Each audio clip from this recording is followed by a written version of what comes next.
আপনার পিছনে যদি বদনামকারী লাগে মুস্কি হেসে আলহামদুলিল্লাহ বলে ফেলেন। তাদেরকে আটকাতে যায়েন না, তাদেরকে বাধা দিয়েন না, তাদেরকে রাস্তা খুলে দেন। কর, আরো কর, বিনা বেতনে পাবলিসিটি কর। হাইপার হইেন না, সাহস থাকলে সামনে আয়, এক বাপের সন্তান হইলে দেখা কর, দরকারই নাই।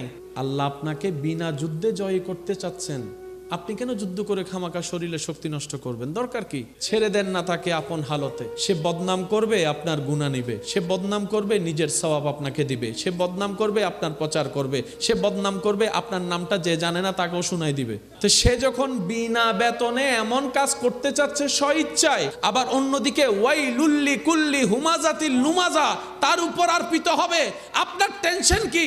আপনার কাজ হচ্ছে রবের উপর ভরসা করে ধৈর্য ধরে বসে থাকা, আর কোনো কাজ নাই।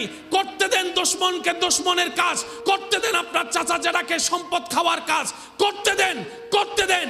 একদিন আপনার ধৈর্যটা রবের যদি পছন্দ হয়ে যায়, ইন্নাল্লাহা মা'আস সাবিরিনের নিয়ামত আল্লাহ আপনাকে দান করে দিবেন।